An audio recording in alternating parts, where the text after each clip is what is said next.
You want to see your family, then hold your own. This holiday is Hiram that will bring them home.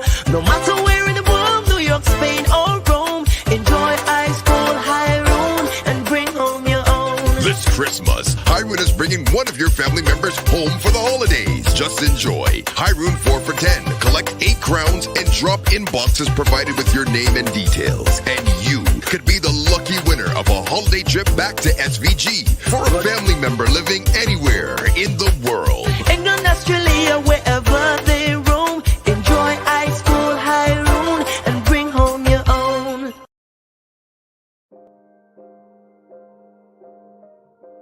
Hi, I'm Untitled Chapter, and I want to hear about you and the issues you care about.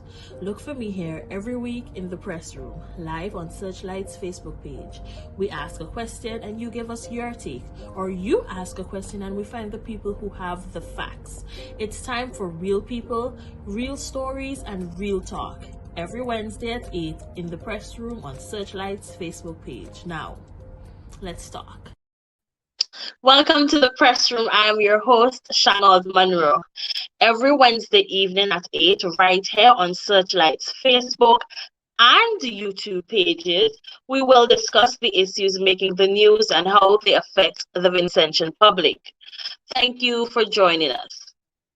COVID-19 was declared a global pandemic on March 11th, 2020. The same day, the first case was reported here in St Vincent and the Grenadines. Following this declaration, the world came to a screeching halt. Many factories and industries were forced to shutter their businesses due to rising COVID-19 cases and, in many instances, periods of lockdown. The factories that remained open often had to shut down for extended periods of time because of COVID-19 infections. We have heard about shortages and increases in prices of basic food items, computer chips, machinery, construction material, etc., and the backlog of cargo ships at ports around the world. Recently, we learned that the price of bacon had reached an all-time high. According to the IMF, border controls and mobility restrictions, unavailability of a global vaccine pass, and the pent-up demand from being stuck at home have combined for the perfect storm, where global production will be hampered because deliveries are not made in time, cost and price will rise, and GDP growth worldwide will not be as robust as a result. Locally, we have been experiencing increases in the price of food items, construction material, and petroleum products. On this week's program, we look at the disruptions to the global supply chain and the effect this has on businesses and the cost of living in St Vincent and the Grenadines. To help with this discussion, we will be joined by Professor Justin Robinson of the University of the West Indies, Dr. Jules Ferdinand of the OSV Group, and Leonette Anderson of General Hardware. Remember to share the live broadcast, and if you have any questions at any point in the program, type them in the comment section and we will try to have them answered. We have lots to discuss in an hour, so let's take a break, and when we come back, we will begin. The Salvation Army is once again seeking your assistance in bringing a smile to faces of hundreds of needy persons during this Christmas season and beyond. As of November 12th through to the end of December, the Salvation Army will be soliciting your financial and other support in its kettle appeal at various locations. Courier City Store, People's Pharmacy, Massey Supermarket, Singer, Courts, and Sunrise Supermarket in Arnoldville. Please give generously. For further information, please contact Captains Ernest and German Gatchlin at telephone numbers 430-6321 or 430-6496, or visit the Salvation Army headquarters in Kingstown. May God bless you and have a Merry Christmas.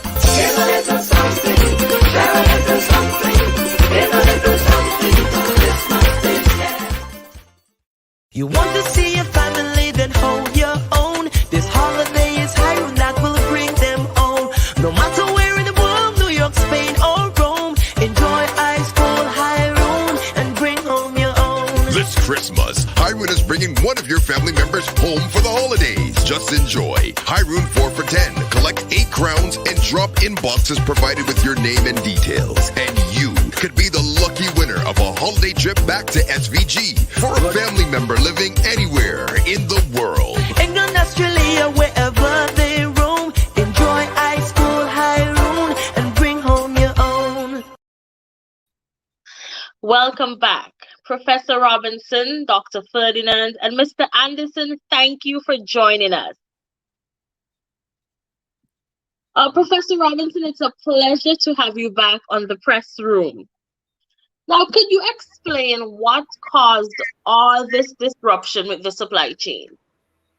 Okay, so good evening. Again, always a pleasure to be back.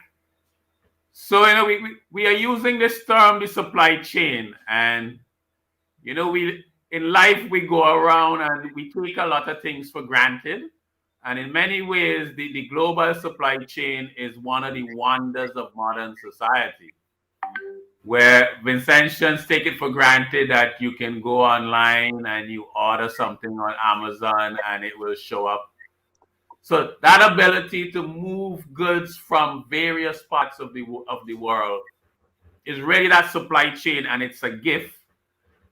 And so to answer your question, what has caused the disruption? I think there are many factors. Well, I would say it is linked to COVID-19. So very much COVID is guilty of many things. And this is probably one. But also that this is an issue that has been around for a number of years, that so much of global production and distribution has been concentrated in Asia, particularly around China.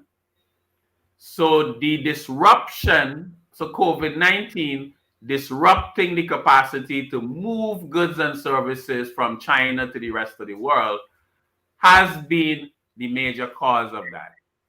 Coming out of COVID-19, we have seen a container shortage arising in China. So a lot of the disruption in supply chain has really been this container shortage, and there are a lot of disputes around what is the true cause of this shortage. But maybe, I guess, the most dominant view is that the COVID-19 pandemic is what has led to the shortage of containers. And container costs are really, in a lot of ways, the major factor behind the rising prices you see. The prices of the underlying goods haven't necessarily moved that much, but the shipping costs driven by so the container costs are a major factor in that ability to move goods. So COVID-19, so global production distribution concentrated in the East, Far East, particularly China, and the movement of those goods out of that area to the rest of the world has been severely disrupted by COVID-19. In particular, the shortage of containers. We did have an accident in the Suez Canal that was temporary. I think that has been resolved, but it did cause something of a backup. So I would say that would be the major factor. The panelists have any other factors they might throw into the mix in terms of the disruption of the supply chain. Because the supply chain, I think, is only one part of what we're seeing. So what's the other part of what we're seeing? Yeah. Okay, so I think some other parts go back in a way to maybe classic economic theory. We haven't worried about supply chain in a while. But things like, we think of inflation or rising prices as too much money chasing too few goods. So people have been locked down. They haven't been able to spend money. So with the removal of lockdowns, there's what we call the pent up demand. People really want a chance to spend, go out, and so on. So there's that demand for goods, and production hasn't reacted as quickly. And then the cost of the inputs that go in. So the price you pay is the cost of the input plus a markup. And one of the major costs is labor. We have seen increases in wages and labor costs around the world. And that's been driven in a way by, one, there have been some increases in labor costs, but also labor shortages. Yes. One of the interesting things you might do a show on later is what people call the Great Resignation, where with COVID-19, a lot of people have really just quit labor force. They're not working anymore. And so there's that shortage of labor. With the absence of vaccine cards and so on, a lot of the work around packing goods, moving goods is done by migrant workers. So as workers haven't been able to move around the world, there have been those labor shortages.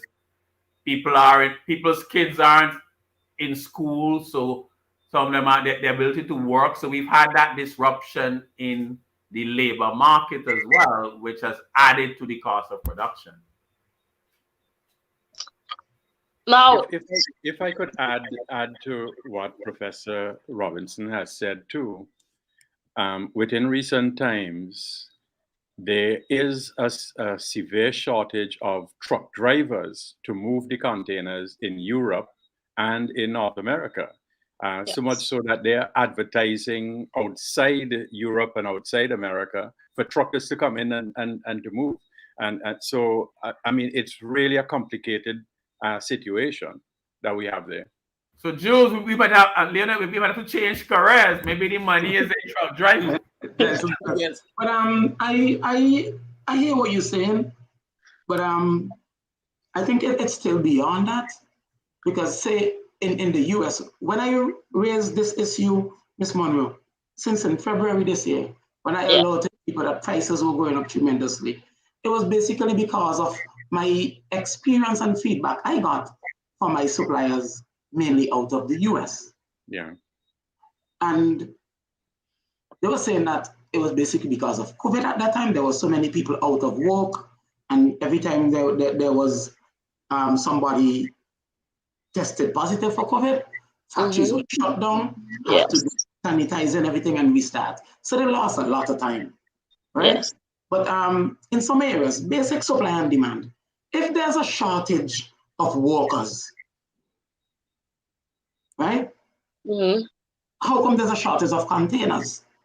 Because there's a shortage of workers, there's less goods being produced, but then you turn around, there's not enough containers to carry less goods. You follow me?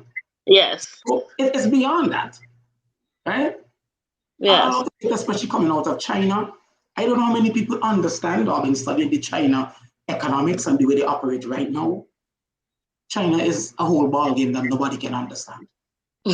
If you look at the issues with them in Australia and the coal, if you look at them right now where they're limiting production because of electricity shortages, there's a lot of outages, all those things. So as I'm saying, goods from the US and England are not on the increase. Marginal once they're produced in those countries. Okay. With international freight lines operating, like I'm not talking about like Tropical and King Ocean and those people. They're not charging increases. There's really hardly any increase from these lines. But when you go to CGA, CMI, and there's bigger companies beyond these, Zim, all those people are still small relative to a container ship that carries 18,000 containers. They call the shots, right? And it's all about making money. So there's nothing you can do really, but it goes beyond COVID as well. As I say, the devil gets blamed for basically everything that goes wrong. But is it really the devil? Yeah? So Well, I blame COVID for so much of it. okay. Yeah, that's To what it is. bring things back home, St. Vincent is a small developing state, and we import almost everything. Is the impact worse for us than developed countries? Professor Robinson, if you could take this one. Yes, I would say certainly yes. So global supply chains are especially important for island nations. You know, that's the feature of being an island. Anything that you can't produce yourself has to come in via ship or by plane. So certainly just the very fact of being an island makes you more vulnerable to any disruptions in global supply chains. We are small, so the volumes we are buying are such that no supplier is gonna make any special provision for us because the quantities we are buying are not going to justify any special shipments or any special arrangements. And just the nature of our economies means that for many items, many goods, and so we don't have domestic substitutes. So it's not as if you could shift to a domestic source. So I think for those reasons, we are significantly more impacted by supply chain disruptions than firms that are part of a continental or close to continental markets that are dealing in larger volumes and so on. So definitely we are in the eye of the storm. Yeah. Mr. Anderson, you said earlier that in February you alerted consumers that there was an issue and that they would see increases in prices. Now, have your worst fears been realized, or have things improved since then? Well, I would say that what is happening now is way beyond my expectations from February. Prices, especially prices. Initially, there was a shortfall of goods because of low production. But now, especially goods, as I say, from the eastern countries, even Brazil, those prices have more or less doubled. And the report and feedback from suppliers is that this isn't going anywhere right now. This is going to be here until maybe end 2022. Wow. Right? Yes. But yeah, I also wanted to add, because inflation, the way economists think about it, there's a behavioral element to it. Because if you experience inflation and you start expecting prices to be going up, then that triggers a set of behaviors that help to push prices up further. So people you start ordering more than you would normally order because you want to stock extra, but then that increases demand, which has a way also of pushing up prices. And I think, as Leonette mentioned also, I think one of the factors why some people think it might not be going anywhere. But if you look at the US in particular, if you have inflation, so inflation is the disease, what is the treatment? And the typical treatment in a country like the US or in Europe is for the central bank to raise rates. The central bank raises rates, that's the inflation fighter. That's the antidote. But if you raise rates right now, raising interest rates can depress the economy. And so many people are saying, well, politically, they don't see that happening. If you have a choice between raising rates enough to combat this inflation and the political effect of the recession that would come out of that, many are predicting that, well, the Federal Reserve is not going to do that. So because of the underlying factors, and then inflation is like a train. So once it gets going, there are behavioral things that chip in, and the anticipated reluctance of the Fed to raise rates are the factors people put in as to why they think it's not going anywhere. Others argue that this is a medium-term phenomenon, that as vaccines spread or people just decide they're going to live with COVID, that we're going to have normalcy return to the labor market and so on, that this is a temporary phenomenon linked to COVID. And I guess is anybody's guess which set of forces will overrun the other. I expect it to be more medium term than a long term. Justin, sorry. You mentioned a while ago about our size. And because of our size, if we were to order goods now, say from China, from Brazil, goods that used to take 2-3 months to get here, like from, say, Brazil, yeah. I expected a shipment of plywood order since February to arrive here in May. It came in first week in December. Wow. See how long that is? And if you to order from China, even if you order from Turkey, who would in turn bring something up from China, or you order direct from China? It takes 2-3 times the time that it took for them to get here. Yeah. So even if things get sorted out on the international scene and we turn around and place an order, you see, length of time is going to come to have effect here. Yeah. It's going to take months for anything to change here. Months upon months, maybe 5 to 6 months when it has cleared up international.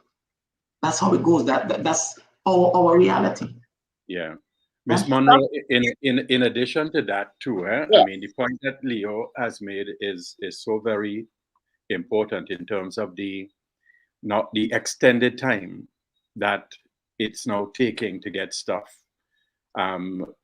What the other thing that we find, I don't know if it is the same experience that Leo has, but when you're dealing with suppliers out of the Far East, invariably they want their money up front. So you're tying up a lot of cash, and it takes so much longer before you can actually liquidate the stuff. So it's so complicated in terms of what is happening now and the impact it's actually having on businesses.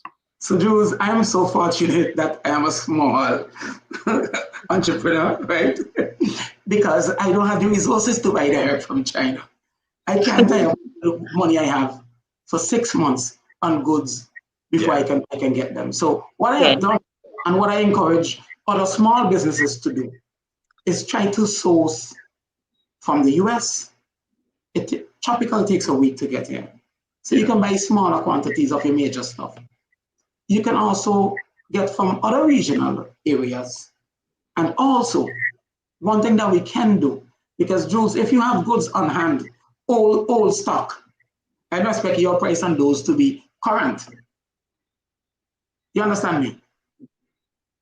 If you have goods from January, February, and I want some of it now, I will still get the January, February price from you, not the inflated Chinese price current. Yeah. So we can do that. We can help each other with our inventory if only we can do these things together. Yes. I can call you and say, look, I am out of some nails. Can you give me a wholesale on some nails? Sure. And it may be very well that I'm gonna get them cheaper than if I were to bring them in on my own right now. Yes. Yeah. So we can also source local. And I have been advising local people. I go to shops and stuff. And I even tell the shop owners, if you have money in the bank, take it out, please, and put it on your shelves. Buy goods that you can buy now with it. Because, you're gonna save a lot. Yeah. The other thing with that, Leo, I mean, there's a lot of wisdom that you're sharing there. The other thing too is to focus on the items that are moving. Yes, so that's what it's what we will categorize as the A products. The items that are selling, that's what you buy. Yes. Things that can sell and give you the cash flow. Mm-hmm. Well, thank you so much for your thoughts. It's time for a break. When we come back, we will discuss the impact on the consumers. You want to see your family, then hold your own. This holiday is Hiram that will bring them on. No matter where in the world, New York, Spain, or Rome, enjoy ice cold Hiram and bring home your own. This Christmas, Hiram is bringing one of your family members home for the holidays. Just enjoy Hiram 4 for 10. Collect 8 crowns and drop in boxes provided with your name and details. And you could be the lucky winner of a holiday trip back to SVG for a family member living anywhere in the world. England, Australia, wherever they roam, enjoy ice cold Hiram and bring home your own. The Salvation Army is once again seeking your assistance in bringing a smile to the faces of hundreds of needy persons during this Christmas season and beyond. As of November 12th through to the end of December, the Salvation Army will be soliciting your financial and other support in its kettle appeal at various locations. Courier City Store, People's Pharmacy, Massey Supermarket, Singer, Courts, and Sunrise Supermarket in Arnorsville. Please give generously. For further information, please contact Captains Ernest and Jermaine Gatchelin at telephone numbers 430-6321 or 430-6496 or visit the Salvation Army headquarters in Kingstown. May God bless you and have a Merry Christmas.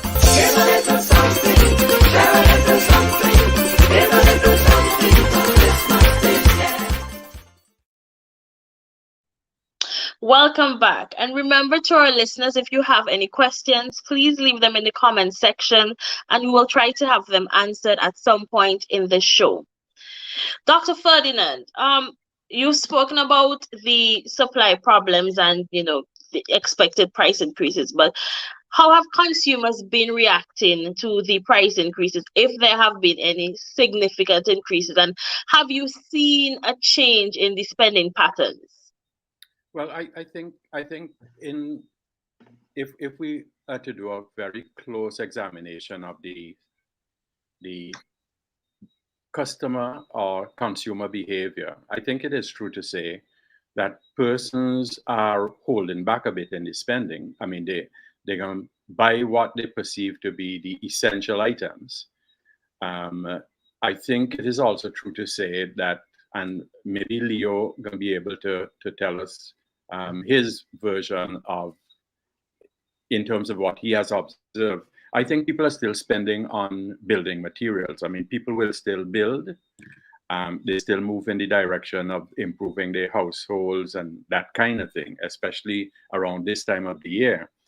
But with some of the other items that may be considered not so critical, not essential, I think it is true to say that people may be holding back where those are concerned. And to a certain extent, there is wisdom in doing that, because you really don't know how things are going to spiral out.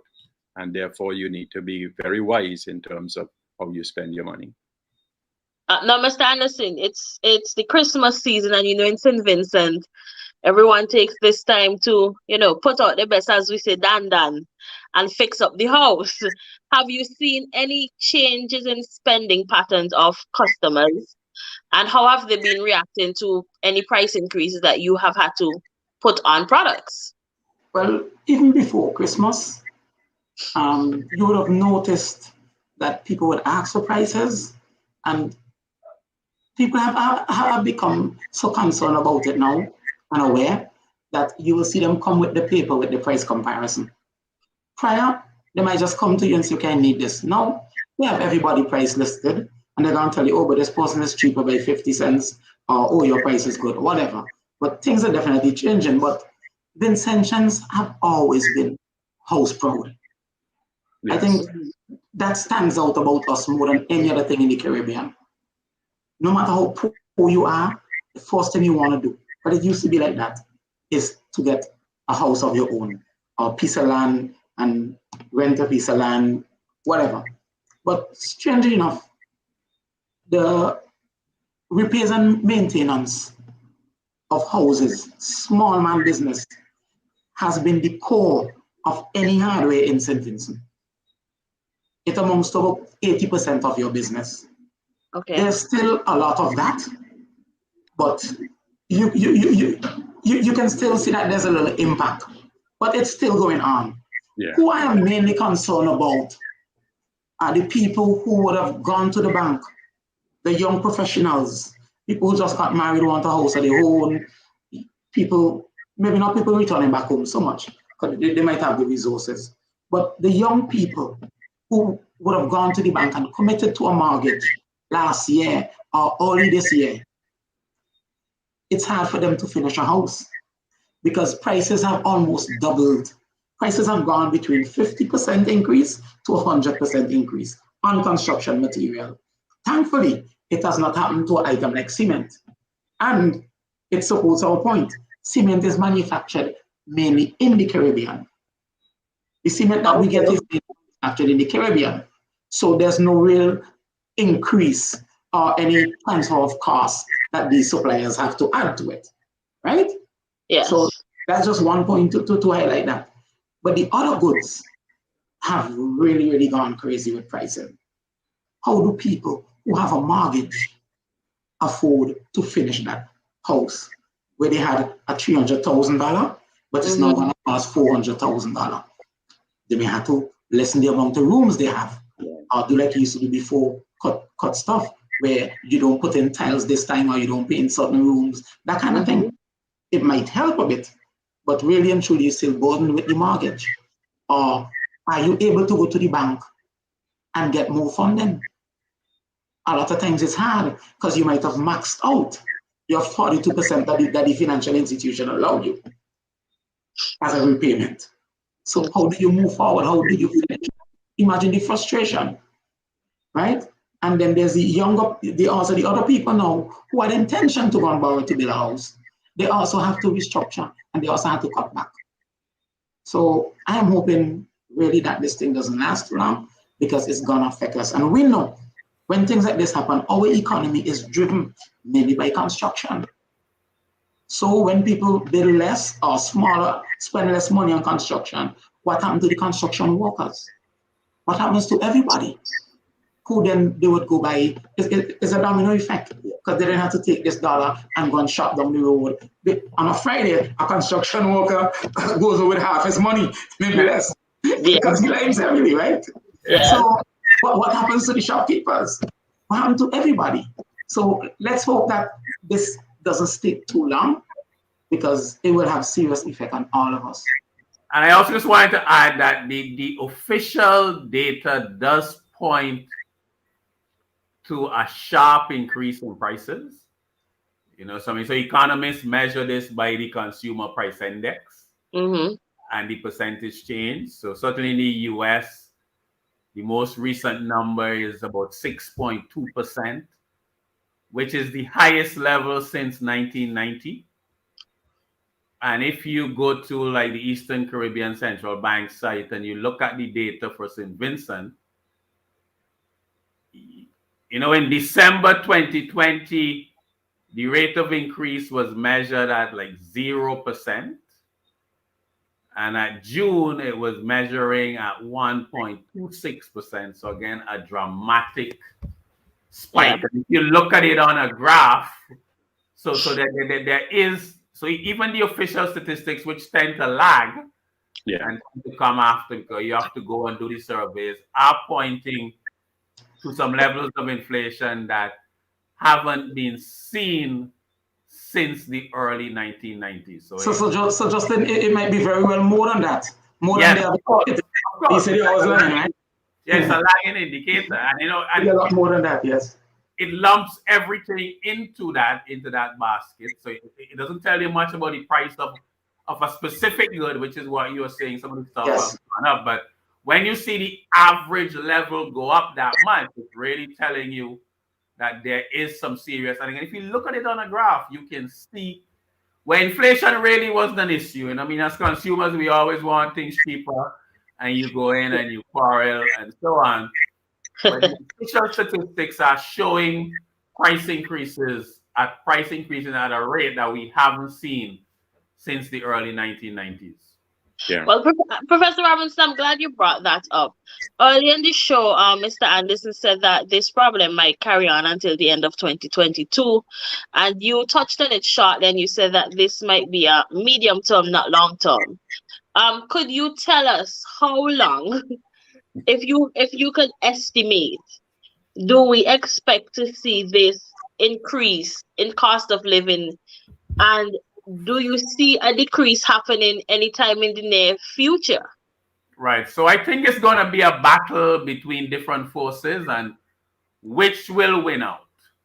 Okay.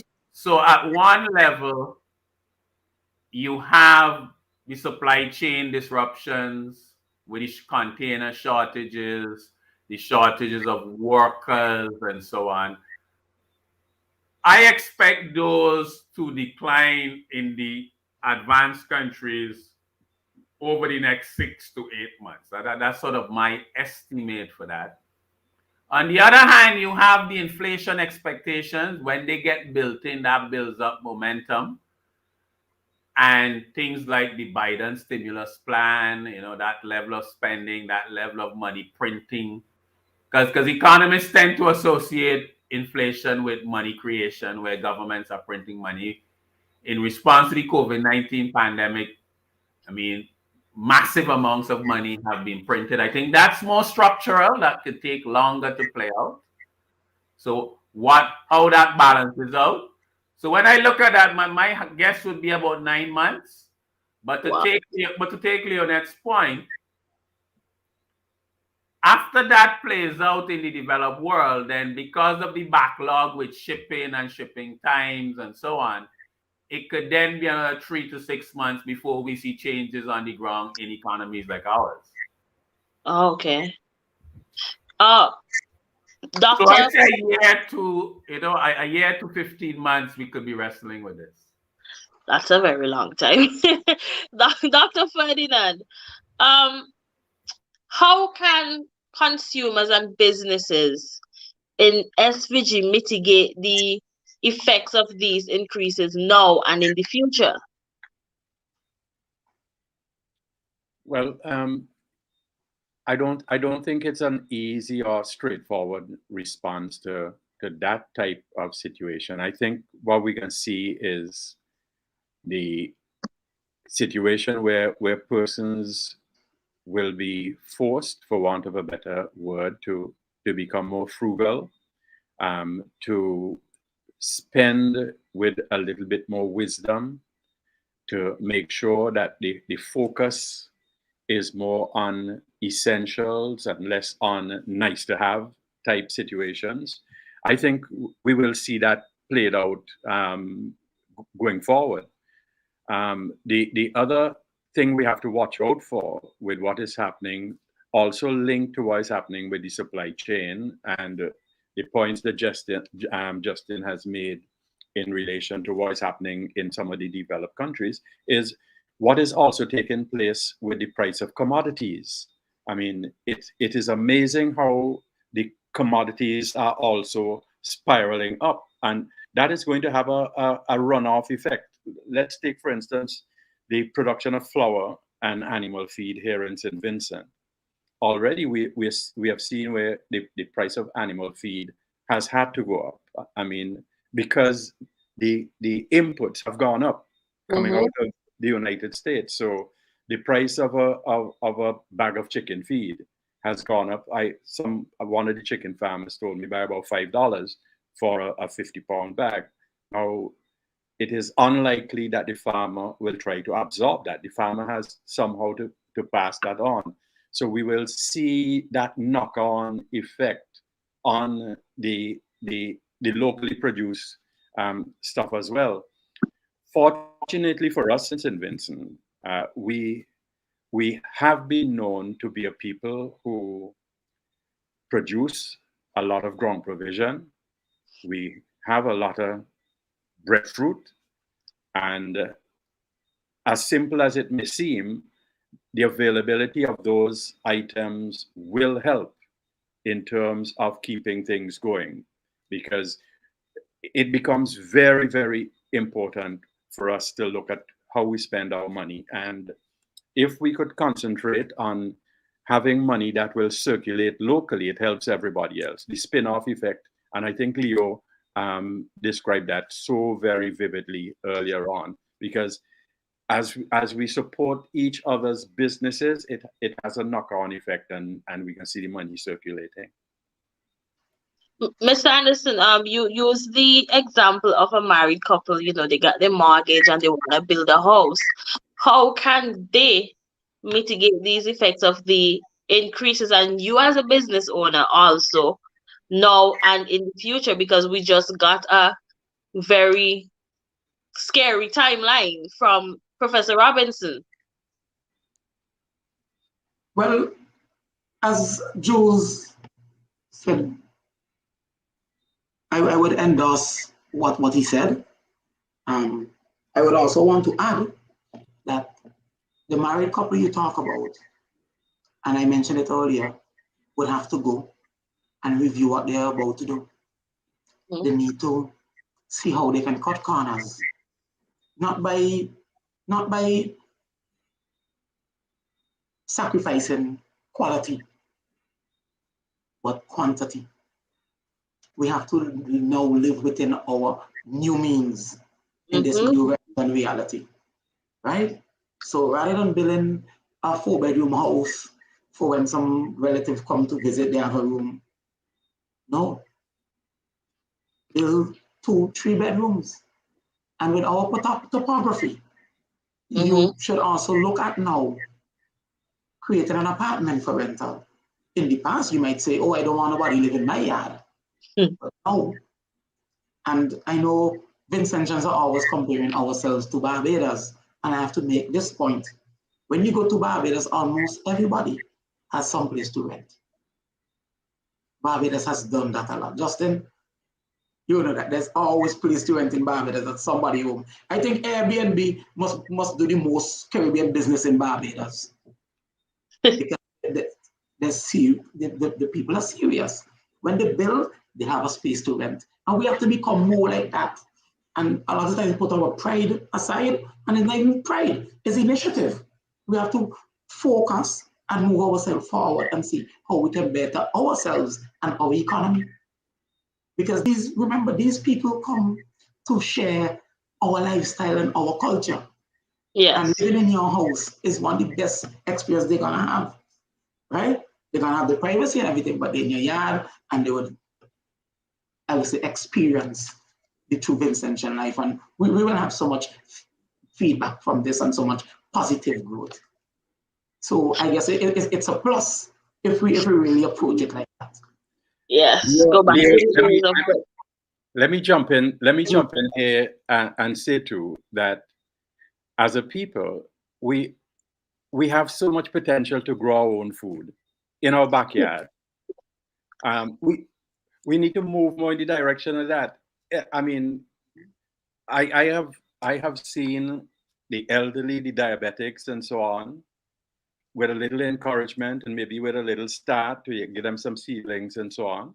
I have seen them produce their own food and eat healthy in terms of eating vegetables and so on. So yes. I must put in a pitch there and say we have to get involved in more backyard type activities to grow more. And what I have found is that when you grow your own food, when you grow your own lettuce, your own tomatoes, your own cucumbers, your own okras, you consume them and you enjoy them more. Now, I've heard people give a pushback and say, but Jules, I ain't got no land in my backyard. Then you could grow in buckets. Yes. And, yeah, you know? Hydroponics. Yeah. So there are a lot of possibilities here. So even though we may seem to be in a crisis, remember I think it is in Mandarin, but in the Chinese language anyway, the word for crisis is a combination of two other words. One that says danger and the other says opportunity. Sometimes in a crisis, we become so focused on the danger that we don't look close enough at the opportunities that are there. And I'm saying in this crisis that we find ourselves in, let's look for the opportunities. And there's so much more that we could do to help ourselves. There's so much more that we could do to substitute for some of the things that we would be buying, some of the imported things that we use and so on. We could produce more for ourselves. So Leo, I have to jump in there and push that.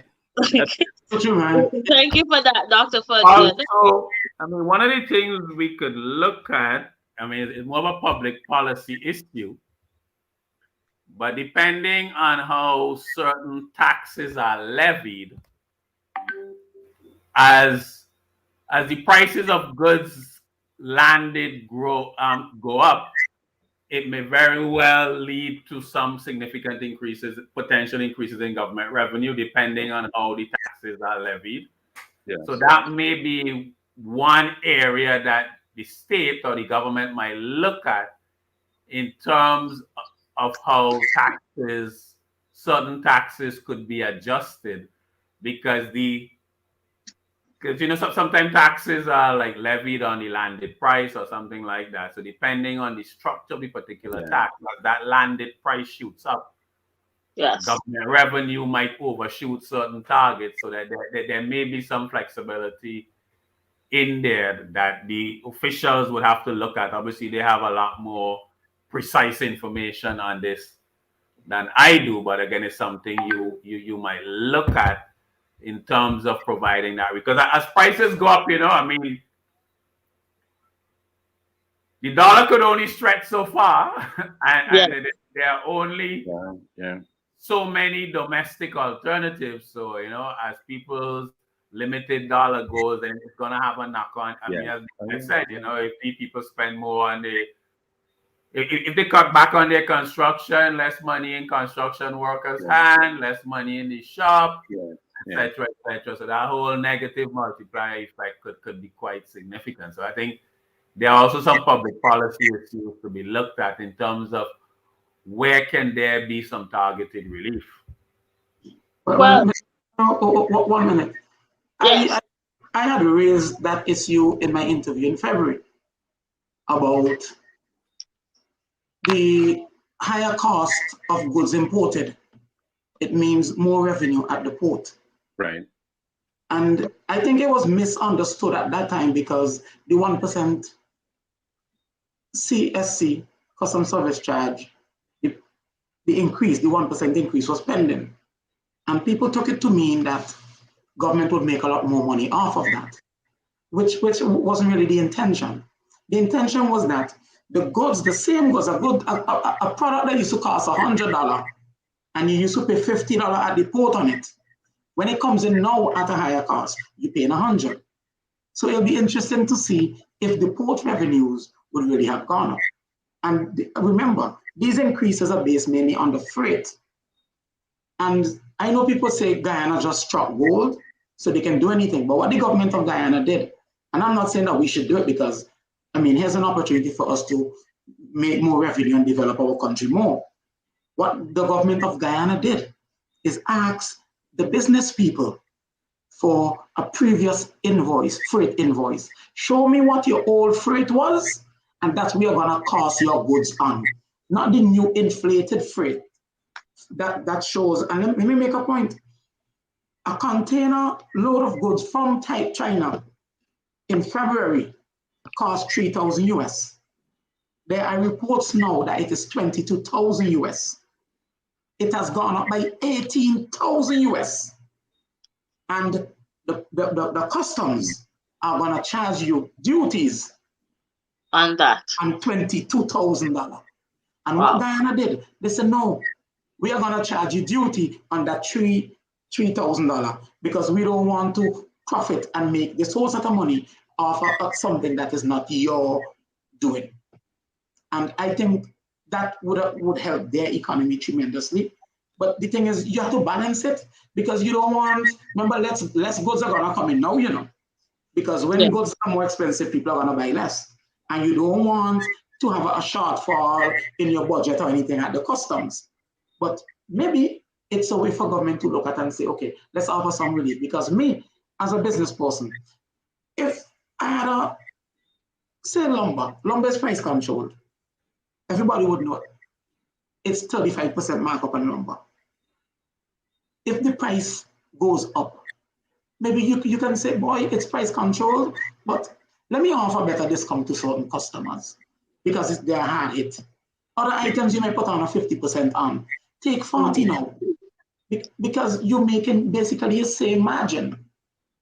Yeah, dollar value is a different percentage. But you can say, maybe I used to make $100 off of this. So let me continue making $100 because my expenses have not really gone up. You understand me? Yeah. So this is people's approach to business, and that would make the environment greater or lesser, better or poorer. But we all have to work on it together. Thank you so much for that, Mr. Anderson. Professor Robinson, after we've gone through this period of increased prices and, you know, maybe some shortage in some areas and the economy is not growing as much as they would have or were projected to grow, how do we recover from this? What is the next step in rebuilding after something like this?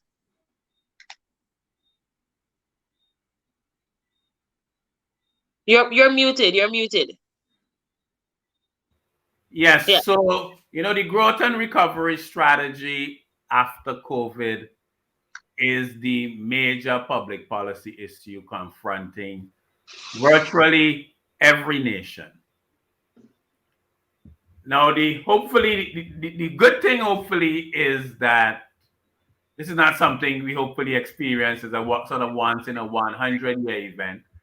And I would like us to maybe condition some of our comments and our pain and complaints against that context.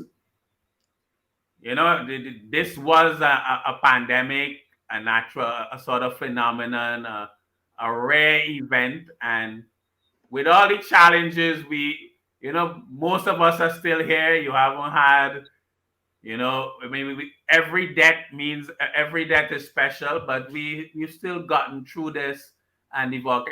We are still standing, we're still on the playing field, Yes. We have, I think we should be kind of thankful for that. We can still get goods. We're not experiencing shortage of the basics of day-to-day life. So I think we want to condition our discussion around that. Now, the way we start thinking about this in economics is that shocks are going to come. It's almost inevitable. You're going to get shocks to your economy and your society. It could be from a natural disaster, pandemic, and so on. And the way is to build buffers. So the government has to build buffers, businesses have to build buffers, households have to build buffers. You really have to organize yourselves in a way that there's something put away for the proverbial rainy day. So that building the buffers is important because the shocks are going to come. It's only a matter of when and how deep, and you're going to need those buffers to get through those periods. So I think that's one of the things as we build back better, that we need to structure our affairs as governments, businesses, households, that we have these buffers to get through these periods. Clearly also, and I said, none of this is easy. Okay. Diversification is critical, and we've seen this. So for example, the St Vincent economy has been less hard hit by COVID than Barbados, because Barbados is so heavily tourism dependent, and a particular type of tourism as well. So not having your eggs in one basket as an economy, as you build out, having diverse sectors. Again, that's not easy. I mean, the reason sometimes we concentrate on things is that a small island space with limited resources, our options are not always many and great, but I think we have to explore all of those options. I think Leonette mentioned an important point, that deepening regional integration, I think, is an important part of building those buffers, resilience, and diversification. The extent that we can get, when there's a crisis, your neighbors are who are there for you. So in terms of building, your neighbors are who you can turn to. You might have other friends, but they're far away. You can't get to them. When you have that house on fire, that neighbor. So really integrating the neighborhood, building that region, deepening regional integration, I think is quite critical. So those are the three aspects I would see: building the buffers, diversification, and I see deepening the regional integration process are quite critical. And maybe add a fourth. I mean, again, things like what you are doing and others. I think knowledge is important. So, having these forums, as Leonette said, he flagged this issue months ago. We live in an information age. Bringing that information in spaces that people can have information and start planning and seeking to react early, I think is important. No. So with Mr. Anderson spoke about this earlier, and he said that one of the things that he hasn't seen an increase in prices on is cement, and because that is produced in the region. From that, what opportunities can we identify, not only in St. Vincent, but in the wider Caribbean region from this situation? Mr. Anderson, if you would go first. Well, it's been mentioned already. Jules mentioned it a while ago, backyard farming. But we are a small nation, and we have to realize, especially when it comes to economies of scale, even if we were to get a contract to supply a supermarket in the US with some produce or to make some product for them, our supply and our ability to supply to meet their demands might be scoffed at, right? And it means that we have to change our mindset about how we do things. We have to think bigger. And if we decide to do something, we have to be willing to put our all into it. If you're gonna start up a business and you don't have any money, you can't get money, you can take your house to the bank and mortgage it if you believe in yourself that much. Yes. But some people have done it. At one point in time, I personally had a vehicle and I wanted a forklift. I couldn't buy it. I sold my vehicle so I can buy my forklift for my business. So I'm not just talking, I have done it. So we need to do these things. We need to think bigger and we need to be involved in what we are doing. Don't go into a business and be at the side. You have to be inside of it. You have to give it your all, right? And once we think big and we work with our neighbors and we work with our community and say, let's treat it as a product. Start with the kids. How many of our children know agriculture? How many of them? And we build schools every day, but how are we boosting agriculture? And this is not governmental. This is even within the community, in the backyard. What do we do when our kids go out? They come home, they have no horse to tie out, no cattle. On mornings, they could get some milk. Yeah, they learn these things. So when they want to take up a career, they're exposed to these things and they want to make things better. So that's the area they go into, right? So we have to learn to think different. And whatever little money we have to learn to sacrifice. Make sure that we invest in what we are doing. Everything we have has to be invested into that. Yes. Well, Shana, COVID turned even me into a little small farmer. So that's been I never planted a blade of grass in my life until COVID. And, now I have a nice little 6-7 beds that I quite enjoy, and I find it relaxing to outside the forest. You kind of go up there and you just do your thing and you forget everything. You forget all the other problems, and it's But Ms. Monroe, I mean, piggybacking again on what Professor Robinson has just commented on and Leo talked about earlier on,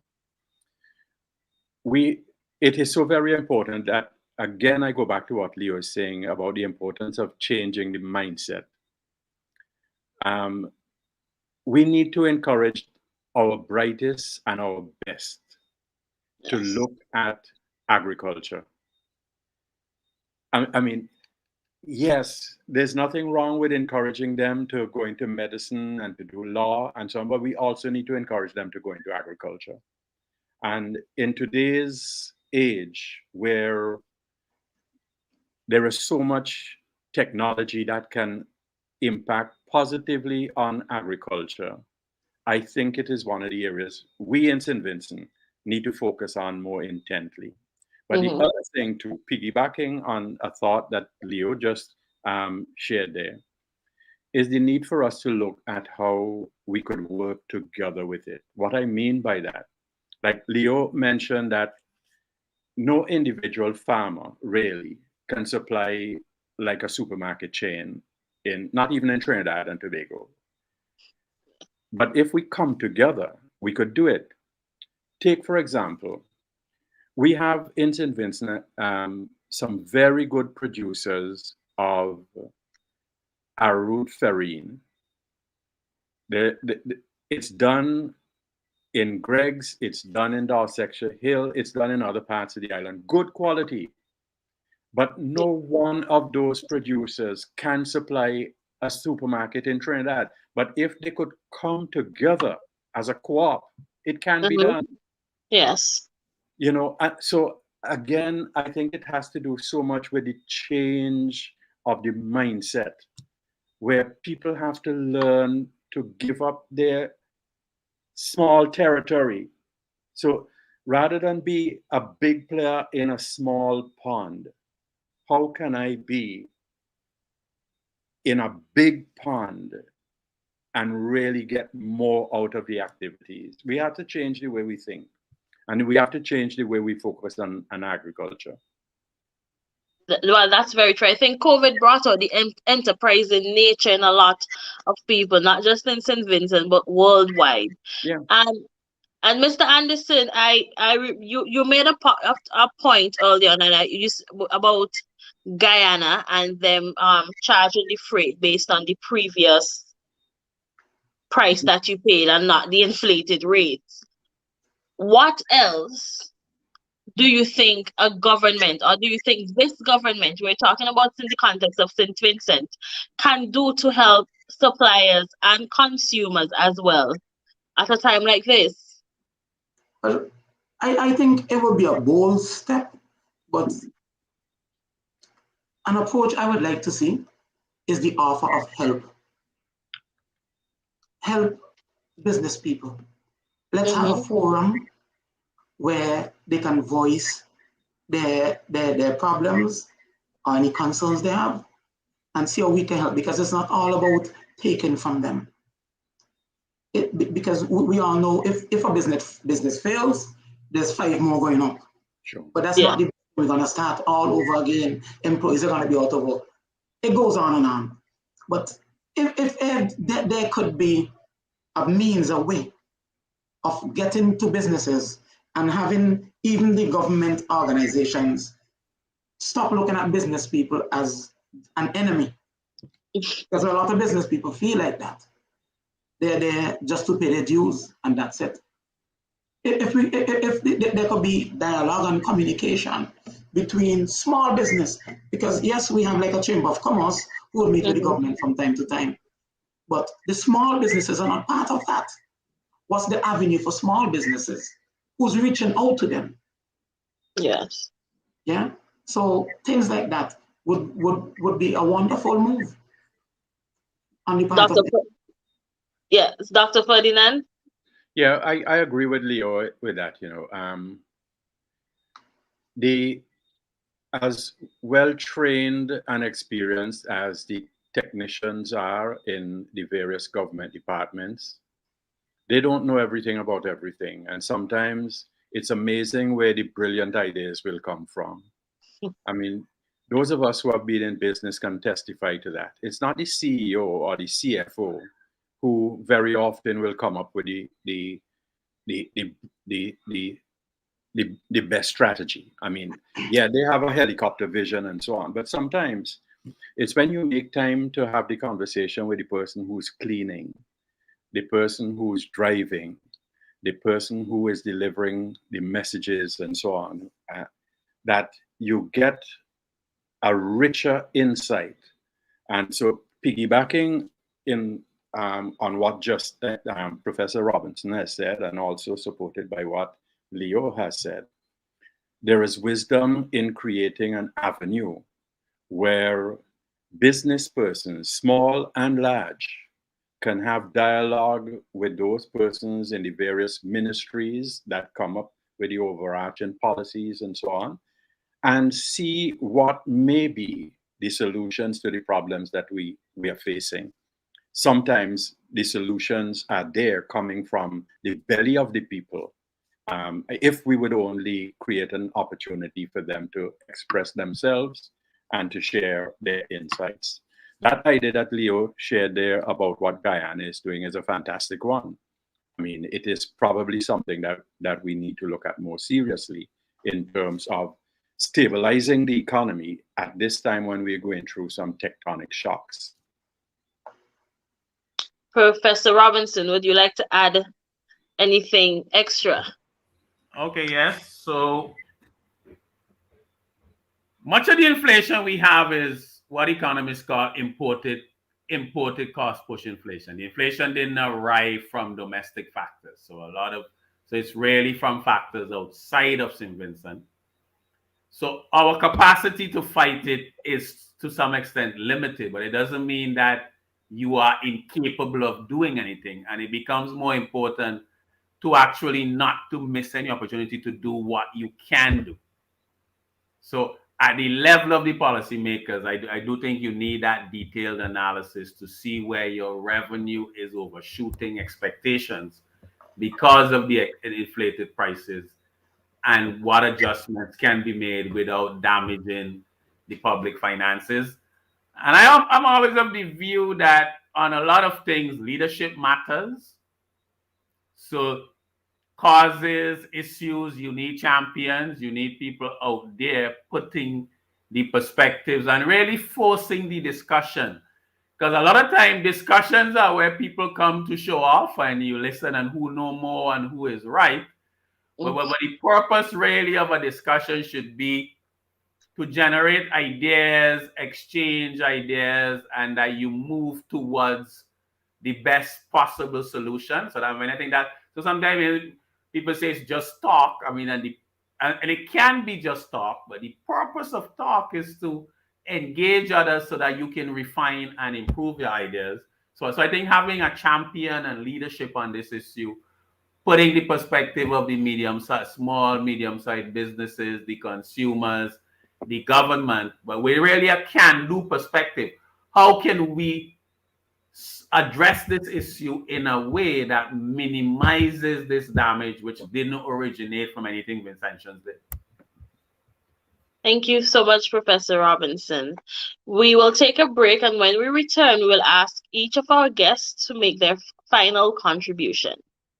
You want to see your family, then hold your own. This holiday is Hiram that will bring them on. No matter where in the world, New York, Spain, or Rome, enjoy ice cold Hiram and bring home your own. This Christmas, Hiram is bringing one of your family members home for the holidays. Just enjoy Hiram 4 for 10. Collect 8 crowns and drop in boxes provided with your name and details. And you could be the lucky winner of a holiday trip back to SVG for a family member living anywhere in the world. England, Australia, wherever they roam, enjoy ice cold Hiram and bring home your own. Welcome back. Well, Professor Robinson, before we start with the final contribution, one of the first comments I saw was someone saying that they were happy for this discussion because a famine is looming, famine is near. I would really like for you to ease the concern of that viewer and let them know that, famine is not on the horizon. Yes, I don't think we have famine on the horizon. We have seen shortage of basic food supplies.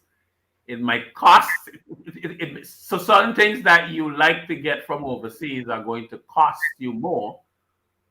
But I think famine would be a strong and inaccurate word. Thank you for that. Now, if you could lead the wrap up, that would be great. Yes, so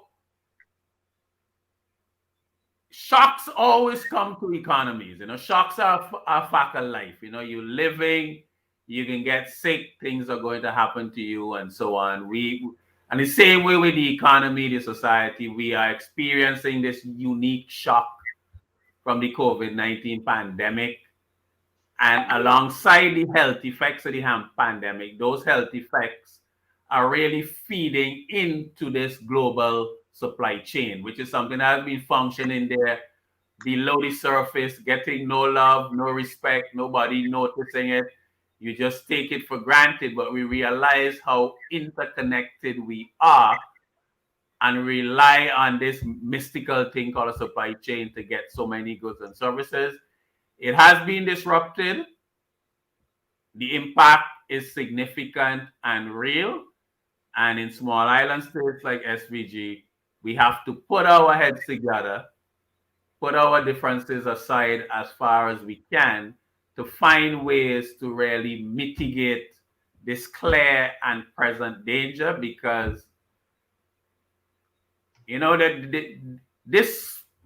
are real hard times for certain people, and hard times for that extended period of time can have a lot of negative consequences. So any mitigation that we can give, we must find a way to do it. Thank you very much, Professor Robinson. Mr. Anderson. Well, I would like to thank you for having this forum. It is something that was necessary, and I hope that people would have been enlightened along the way. I have noticed something that is very refreshing to me of late. I spend a lot of time driving to the rural areas. And what makes me happy a lot of times is the amount of vendors I would see on the road, on the side of the road. There's a lot of food stalls, people selling local produce, and there's no end of it. And there's a lot of people doing roast corn by the side of the road, especially in the Stubbs area now, going to Argyle, those areas. You have a lot of people doing barbecue. Might not be every day, but on weekends, there's more and more of these people coming out, offering a service, also trying to make ends meet. And this is something I think that we need to see more of and encourage and support. Contrary to that, you have a lot of people, as you said, people need to live within the means more or less. You have a lot of people who are hooked on social media. This has not come, but Instagram and those social media sites are actually poison in a sense, because they get innocent people to spend so much more than they have or than they can afford. People go to all expensive places, buying all kind of expensive things just for a post. How does it affect your pocket? How does it affect your community and your economy? And a lot of the time, we spend this money on foreign material. Let us try to support more of what we have and who we have here. Because a lot of times you buy goods on Amazon or even these other sites. And when you bring them in, you pay for it, you pay an enormous amount of freight, and you bring them, you pay a little customs. And so most times you might not check it. It costs you more than what you'd have gotten it here for. And if people are serious and do the comparison, it will serve them so much better to buy it here, because the product you see here, you're holding it in your hand, you're taking it home yourself. You don't know what condition it's gonna come in or what cost, the final cost is gonna be to you. And that's what I like to speak to people. Be more mindful of these things and support our own. Thank you so much, Mr. Anderson. Dr. Ferdinand. Ms. Monroe, like the other two panelists, I just want to thank you for the initiative that you and your organization engaged in to have us here on this panel this evening. I look at the comments from persons like Kerville Ryan and Othniel Woods and Jamelia Gibson throughout the presentation, where they mentioned how much they appreciated the thoughts that were shared. And these comments to reinforce in our own minds that this kind of exchange is so very valuable. I believe that persons will take away some of the thoughts that have been shared here and will nurture them. Yes. I see a lot of positives coming out of it. To end off, I just want to again remind us as a people that in every crisis, yes, there is danger, but there are also opportunities.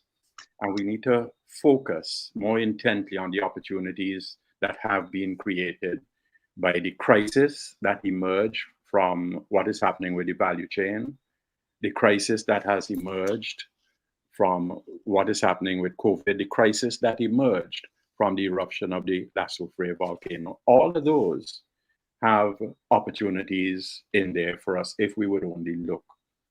But I just want to remind us of the value of a cooperative effort where together each of us could achieve more if we will commit to working together. And what a beautiful place we will create.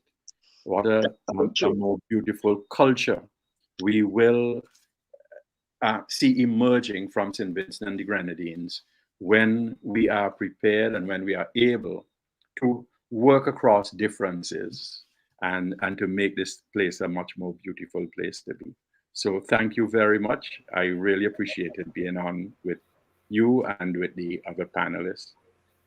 And Chanel, I couldn't leave without thanking you. I mean, I see Jules all the time, but a chance to catch up with my old schoolmate Leonette. You know, we haven't caught up in such a long time. Cheers, Max. I'm so happy to be the medium with which you were able to catch up with your friends. And I also would like to thank every one of you. I would like to thank Dr. Ferdinand, Professor Robinson again for answering our call, and Mr. Anderson, and everyone who joined us this evening for this broadcast. Remember, we'll see you next week in the press room on Facebook and YouTube. So see you same place, same time. Have a good night. Thank you. Thank you. The Salvation Army is once again seeking your assistance in bringing a smile to the faces of hundreds of needy persons during this Christmas season and beyond.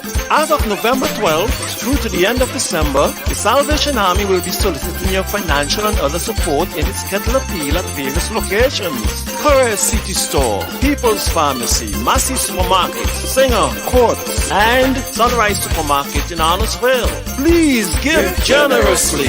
For further information, please contact Captains Ernest and German Gatchlin at telephone numbers 430-6321 or 430-6496 or visit the Salvation Army headquarters in Kingstown. May God bless you and have a Merry Christmas.